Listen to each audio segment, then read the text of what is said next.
Clasificado a tripulación del Club de Remo Mecos. Mecos que recibirá las medallas de más de Daniel Catoira, gerente de Clínicas Vitaldent.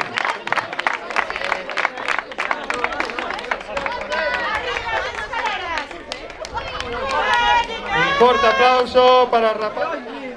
Segundo clasificado recibirá las medallas de más de José Cacabelos, concelleiro do PSOE, a tripulación de Chapela.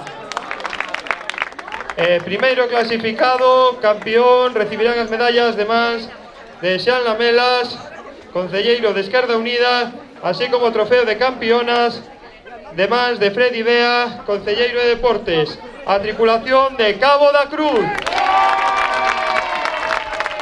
Tripulación absoluto femenina de Cabo da Cruz, que un tempo de 17:45:84 obtiveron